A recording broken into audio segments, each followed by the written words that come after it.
Votre président René. Votre journaliste. Président René, par rapport à la situation de l'air, vous avez collègues na mboka na biso, automoni le général Delphin, oyo akufi, après avoir kokufa na il fallait tout le monde attend tamulaï et ça la matoyo mona susu deuxième personnalité à Aner akufi ezalini. OK, merci beaucoup. Tozali kopé sabana mboka et loko tozali koloba mise en garde. Nous sommes dans un État n'est pas géré comme une jungle. Un État de droit et de principes qu'il faut respecter. Si dans un État, quelqu'un se permet à koloba o yalingi, obimisa, ba sottise, ou azali incapable ya prouver, tous allez na kati ya komona comme si na mboka oyo, motunyon soit comme une loi, ya nakunaye, chacun est capable de dire ce qu'il veut, tolobi qui Delphin Kayimbi azalaki général. Général dans la famille politique était général Azali soldat Azali servaka sous les drapeaux. Un général n'a pas un camp politique ou une famille politique. Mais tous les comme on a il y a général Kayimbi Delphin, qui est chargé de renseignement de la République démocratique du Congo dans le niveau de FRDC, et suscité Makelele dans un camp politique, contrairement à général Moussou Sotomona Bakoufa, le Kola Mamadou Ndala, le Kola général Bouzamabe, le Kola général Baouma, ils étaient aussi des généraux dans ces pays. Bakoufi, Nakati a guerre d'ailleurs. Et pour Bouzamabe, pour votre information, Balubaki, Abelaki Makas, le côté hôpital. Pourtant, à Longwa qui est avec une poison déjà, au front, Baboya Bunda, pour bâtir Nakati a Matadi, Bakeko éliminé. Et nous gardons une mémoire fraîche pour tous ces généraux tombés sur les champs de bataille. Les lolio ya mutumoko et comme obimisa comme si na Congo bakufate mutu ya liboso akufa kombo na Delphin Kayimbi. Nous disons non. Ça c'est manque de respect aux soldats. Et un soldat déjà na niveau Kayimbi azalaki akoko zala jamais na camp politique. Général aza a politique, général azakani ya peut perdre ni ya cash ni ya Fachi ni ya Kabila ni ya qui que ce soit. Général il faut atika la soldat. Un soldat n'a pas une couleur. Mais comment na ke ndeko babengi na kombo ya Mova Sakani ndeko babengi na kombo ya nani Koko Nyanga baleki na télévision devant la masse ya parti na bango dans une maison qui loue juste là plus de 18 ans au pouvoir sans une maison bazali koloba ke bako venger liwa ya général Delphin. C'est un langage politique. Général Azak suspendu par le chef de l'État. Ce qui a confié le lendemain, il y a suspension.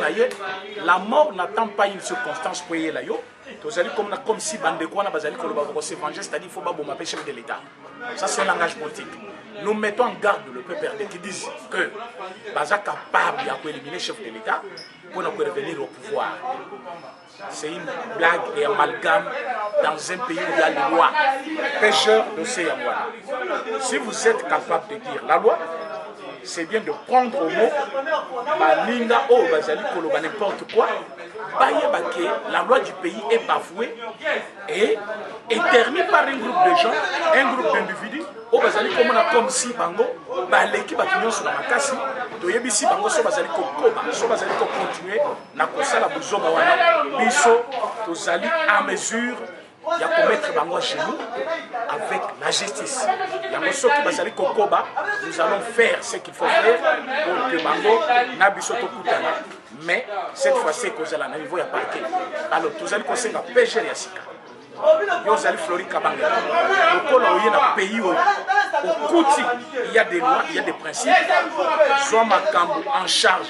Nous voulons que la justice soit faite, que la loi soit dite pour que Baton Abbas la puni selon la loi. On ne peut pas accepter que dans un état de droit, on doit télémi, abimi bon la télévision, abandi kofinga mutu du matin au soir, abimi pas qui est panaye, abenyango état de droit. Dans un état de droit, on n'injure personne. Ce qu'on dit kofin, il y a des lois et que vous allez vous sonner. Et pour éviter cela, il faut commencer par d'abord arrêter les autres pour que pas cet exemple dans le Batikali. Donc nous disons non. Dans ma chandale, il y a bateau bazali comme si pays commis à Bango, pour tout soit koko lobate, pour tout soit koko sala quoi que ce soit, ce qui a lobby etikali bongo. Donc en dehors de lui, il n'y a personne. Nous disons non et nous voulons que bateau va comprendre dès aujourd'hui que l'état des droits fonctionne et ceux qui osali kosala et donc les contraires à la loi, il y a qui osala fini. Nous disons non na maloba ya Kokonyang, nous disons non na maloba ya Muto Yomova, baye bake kobanda lelo, bakoki jamais koloba n'importe quoi devant la loi, baye bake général akufi, ndenge bake nyonso bakufa na mboka. Et bon tant chebe ya kufaki, azaki congolais, lui n'avait pas un camp politique.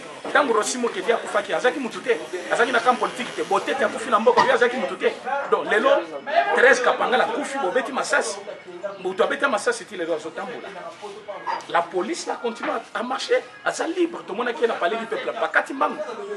On a eu Aboumaki, avec la famille qui passe, passe à Monene maintenant, ils ont Delphin Kaïmi, le super général qu'on n'a jamais connu dans ce pays, Ouazaki plus que Maïe. S'il était réellement un général, comment il est réclamé par un camp politique? S'il était général, pourquoi il travaillait pour un camp et pas pour un autre? Si réellement il était général, pourquoi il servait un individu au lieu de servir la nation?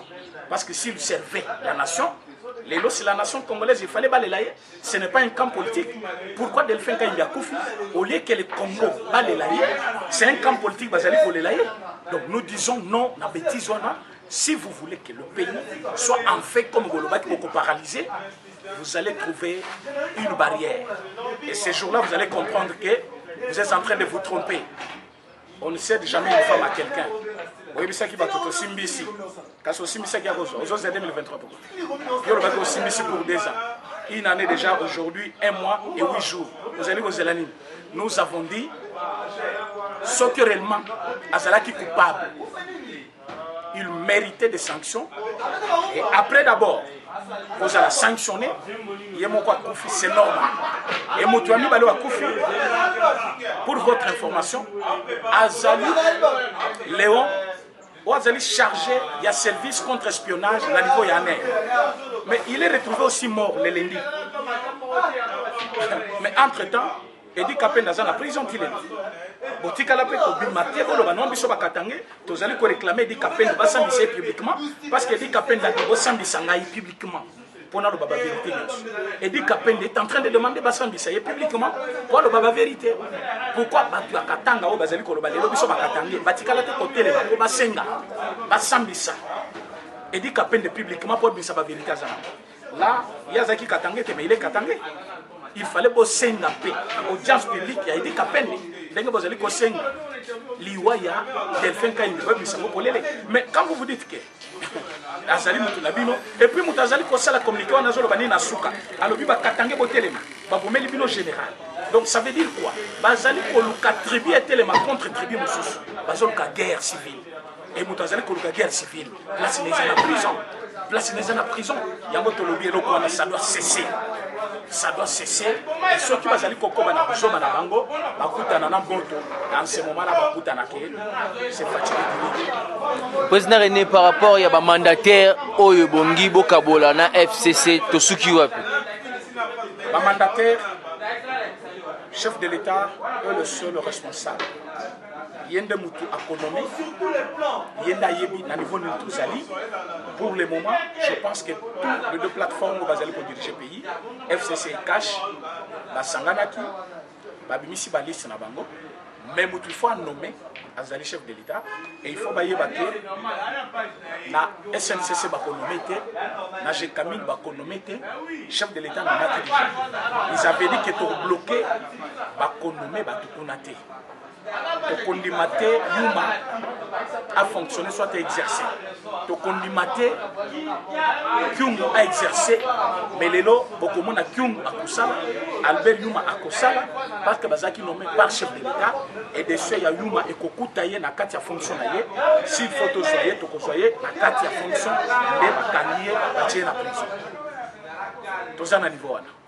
Président René, par rapport à voyage des chefs de l'État, Oyo, Basali lobbying, il y a des économistes qui sont à niveau États-Unis, Oyo a joué rôle, tout le monde a Eden Konja Salara, en étant il y a dialogue, Oyo a Salaki na Israël, Oyo Kolobabon. C'est pour servir d'exemple. Bato mituna bango jusqu'à ils vide. Motunyo soit allé kobotama, azaka mayele, mais nandenge daï. Être sage ne signifie pas être intelligent. Quelqu'un a quoi que vous allez intelligent parce qu'il a été formé, mais quelqu'un est sage parce qu'il est né avec sagesse. La classe n'a tanga, et là vous allez comme chef de l'État, vous allez exercer Barol et Minene dans le monde, il est allé faire la médiation même entre conflit à Israël et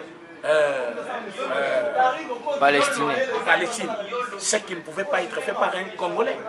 Est-ce que tant le président Kabila Jala qui et il a tenu un discours qui, jusqu'à aujourd'hui, est allé collecter la bande de ressources. Dans la Bible, il est écrit, celui qui bénira Israël sera béni. Chef de l'État Zali chrétien, Abo Makangota Lobala, je suis chrétien. Il n'a fait que révéler où il y a Zali. Les autres qui va te bénir, mais je ne sais pas si monsieur est venu d'où. Et il prétendait diriger même la République. Alors, il a comme président chef de l'État. Avec cette façon de raisonner, monsieur. Tu as évité aux autres en Chine, mais à niveau politique, il faut zonger encore 30 ans arrière pour ce que tu peux faire. Azali Kolobalobi, c'est une honte pour voir que le président chef de l'État lobby destin de la République démocratique du Congo est dépendre d'Israël. Oui, nous sommes un pays laïque, mais notre tendance religieuse est d'aller dépendre de la chrétienté. Parce que si la religion qui domine, c'est la chrétienté. Alors, nous sommes ceux qui sont allés à Christ, c'est-à-dire qu'ils sont allés espérer encore dans Zambie. Ceux qui sont allés espérer dans Zambie, tu sais qu'il n'a fait que révéler secret biblique au Elobi, c'est lui qui bénira Israël, il sera béni. En quoi cela coûte à la République? C'est à l'équipe qu'on a le but. S'il dit ça, c'est-à-dire qu'il a dénigré une nation. C'est Messieurs, il faut rentrer et approfondir la politique avant de venir se présenter. Donc, parce que vous avez une facilité à rejoindre 5 000 $, au milieu, je suis déjà candidat président. Non, non, non, non. Il faut prendre la politique. Oh, au final, il était à côté de son père. Oh, attends, il était dans la formation, mais il était à côté de son père. Un mécanicien peut être un vrai mécanicien dans le garage sans pour autant passer par les études ou par les centres de formation. Lélo, le monsieur est en train de diriger. Après une année, Boye Bissanga pêchait les Nubomoni à la tête du pays. Aucun. Bonani, parce qu'il avait déjà eu tous les acquis, il a été mis à côté et mis à part par son père, en train d'être formé pour cette cause, pour diriger la République. Alors, le chef de l'État fait un discours très élégant, discours les mais le Pessi Bakebele, les sons Yakoloba, ceux qui président Yakalawa, occupé qui pays plus de 18 ans, Azala qui a nommé le grand comme ce monsieur, mais le Mokil Bayoka Bisso déjà, mais quand nous voyons ce qui se passe, nous avons vite compris que dans ce pays, il y a des gens qui ne sont pas honnêtes, incapables de reconnaître le mérite Yamoto, parce que Bazar a besoin d'un guide. Pendant que toujours traversé crise, mais de l'autre côté, partenaire, la coalition, chaque gouverneur a contribué 1 million pour faire survivre la plateforme qui est FCC. Cette information na kombona ye Kyungwa Kumwanza faisait partie de FCC.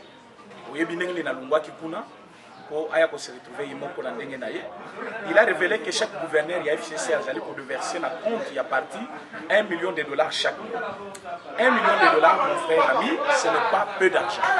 Mais comment on a que malgré Bazali qu'on verser $1 million dans compte parti on a Bazali qu'on loué Tilelo et Bazali peine va nyongo yanda qu'on a Tilelo. N'a pas regret.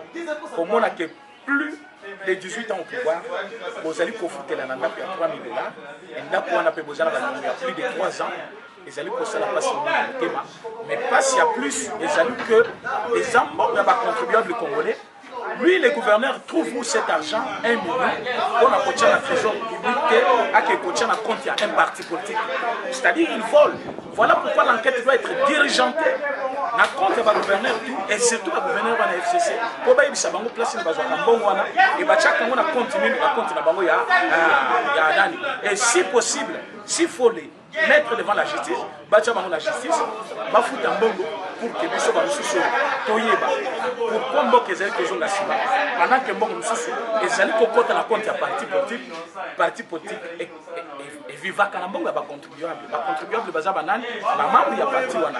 Mais ce qui lui-même le gouverneur ne pas payer à la hauteur d'1 million $. Lui il touche $1 million pour la compte ya parti azo bongo wapi. C'est la question qu'il faut se demander.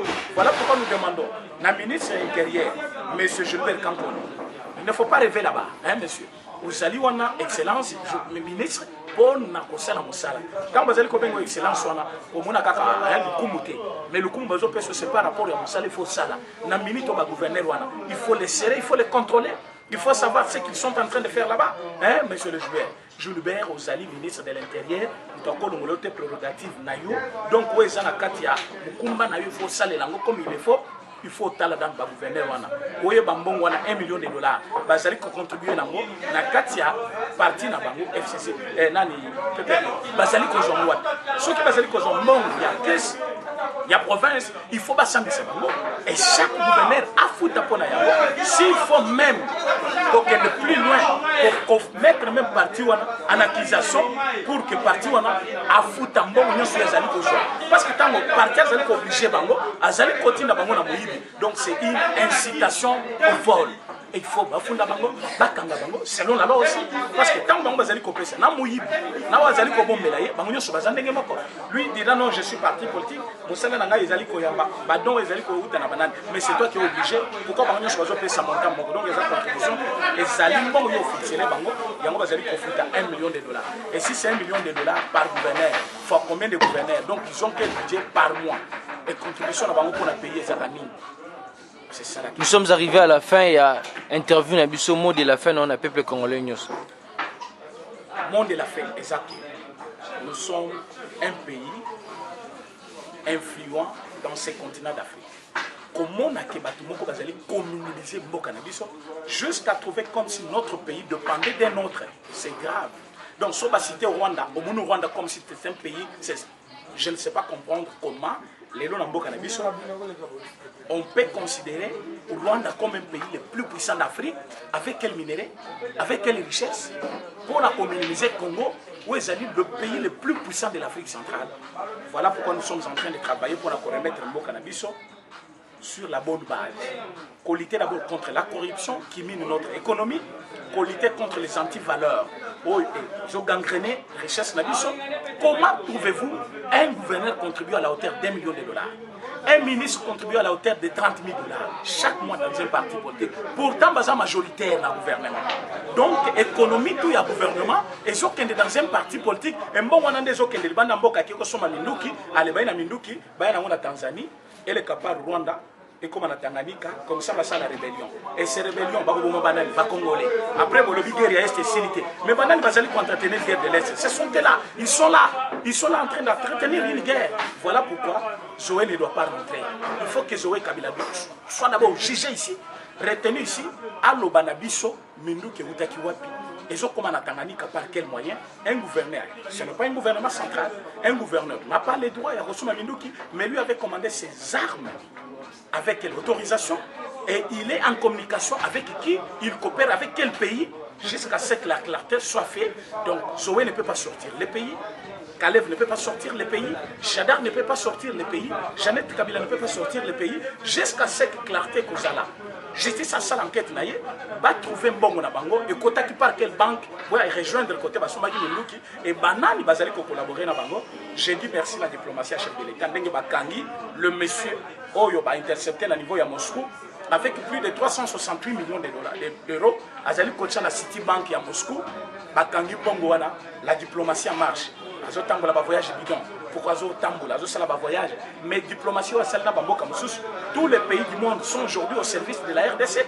Bazali Bakangi kuna babengi bino. Tanzanie nous a appelé pour nous dire mais bino bofandi kuna qui même nous kezoya. Ba le besoya na Mombasa. Pour commander en Tanzanie, moi je n'ai jamais commandé. Mais Minduki Ezoya, Ezoki doit destination Tanganyika, province à Congo. Bozola la Ponani. Pourquoi il nous a communiqué? C'est parce que nous sommes dans une bonne relation. Nous sommes en France. Aujourd'hui, il fallait ajouer son consoeur. Bato Bassa des autres, Bakangami, c'est quoi? La diplomatie. Nous avons dit, c'est que nous on a décrié, on ne doit pas laisser passer cela. Alors ceux qui m'ont dit c'est parce que lui-même n'est rien. Il ne sait pas où on était, il ne peut pas comprendre. Là nous sommes en train de partir. Mais il faut faire un pas comme un enfant. Pour moi, on n'a pas attendre la salle à 3 parties. Il faut d'abord un pas, l'objet à la deuxième pas, comme ça, toquer musique. On ne peut pas tout changer dans une année parce qu'on n'a pas aussi détruit tout dans une année. Mobutu a détruit pendant 32 ans. Lui est venu avec 18 ans. S'il faut ajouter 3 ans, il y a 70 ans Tatanaye. Donc nous sommes dans les 55 ans de destruction où il faut maintenant pour mettre Mboka sur le bon base. Ce n'est pas dans une année. Même s'il y a à critiquer, il faut critiquer, ce n'est pas un problème. Mais il faut savoir que la profondeur et le mal étaient profondes. Et pour qu'aujourd'hui, tout comme sur la bonne base, il faut beaucoup travailler. Voilà pourquoi le chef de l'État a dit tenté à l'objet même, premier ministre Ilunga, à saluer prêt pour que les gens se parlent. Mais cela ne donne pas les liens à bateau comme spéculer. Au Barozong, le ministre de la Finance actuel, c'est les Yagoui. Non, non. Il a travaillé comme directeur de cabinet avec Matata Pongo. Et pendant ce temps-là, ils ont donné un projet, un faux projet. Il y a beaucoup Kangalozo.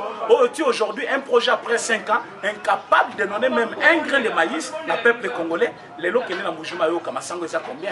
Qu'est-ce qu'on a combien? Nous, un pays qui consomme à 99% Massango, donc comme il consomme Massango au niveau de Zambie, pour les Congolais, mais qui avait le projet à Massango, Matata Pongo, et c'est les aujourd'hui, le ministre des Finances. Et Basile qu'on prétendre, que c'est la place à Ilunga, comme premier ministre, ça ne se fera pas. Nous allons dire non. D'ailleurs, cette majorité machandélique qui est à la tête du pays, au lieu de gérer le pays, Basile, on a un détournement. On a Basile qui a cité Cameroun, un détournement, ils ont volé avec lui. Ils savent où est parti cet argent. Batika qui a eu la gouvernance, il y a Tshisekedi qui les a mabés. Mais comme nous sommes au courant, nous avons dit, et le voleur, et le commanditaire, et la banque où a été placé l'argent. Ils seront tous en prison, comme nous avons fait avec le DG, il y a Office Les Routes, avec Platner, il y a Safricas et consorts. Il y a FPI, parce que le déficit mbongo na batu, au bazanga tina, batu bazaki na projet mokote na Congo, pesi bangombongo, au bazwa mbongo wana, baki ko salela ba bilanga na bango privé, baki ko sama comme na bango privé, mbongo ya contribuable congolais, il faut ba pesa ngo ba congolais va survivre dans mbongo wana. C'est ce que nous voulons qu'aujourd'hui, s'il y a deux mots qu'il faut faire dans les Congolais, il faut que ça ait un petit peuple, bateau bazana besoin de développer l'industrie na bango, l'œuvre na bango, le projet na bango, mais bazali ko zwa mbongo ya ba contribuable congolais, placer kuna ba benga promotion de l'industrie, mais bazali ko zwa mbongo na bazo pesa, mutu lokola papa ya obemi na $1 million, aboko langulu. Aboko langulu, ngulu ya $1 million na Congo, mais tu peux nourrir toute une province. Et ngulu wana izakawapi, il vend ça où? Musunya ngulu wana elia makawapi. Mais $1 million aux autres de Samuto, beaucoup l'angoule. Si les autres m'ont suite, il faut pas tout na. Bateau va défaire bon, bazaki combien, bazong sipe combien, et tikali combien bafuta. S'il faut les amender, ba nyongwe mata et mata. S'il faut intérêt, ba futa ba intérêt na bango. So ba futi yango te, il faut ko kanga bango, ba te kata banda kuna bango, ba futa mbonga ba contribuable congolais pour que l'économie na biso ezala ya kofanda. Na sukiwana. Merci, président. Eshima, votre magazine qui bat au rythme de l'actualité.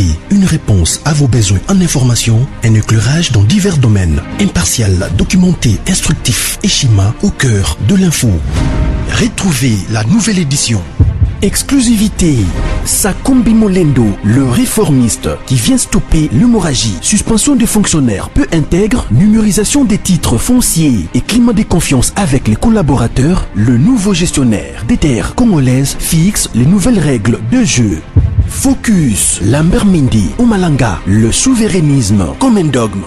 Redressement délaissé, Tomaluaka Losenjola, l'homme de la situation. Dossier Eshima, fini les vacances, vive les rentrées. De la politique au judiciaire, en passant par les scolaires, les derniers trimestres de l'année 2019 en RDC est décoiffant. Économie, BCC, un cadre des rétrocommissions et détournements à passer au peine fin. Découverte, Claude Ibalanki et Colomba, les coordonnateurs du MNS au centre de l'action de Félix Tshisekedi dans le Grand Lac. Les dialogues et pourparlers en RDC qu'en tire le peuple. Tubaou, la clé de la mythologie kassaïenne. Retrouvez l'intégralité du magazine Eshima dans les kiosques. Eshima Magazine, un nouveau standard d'information.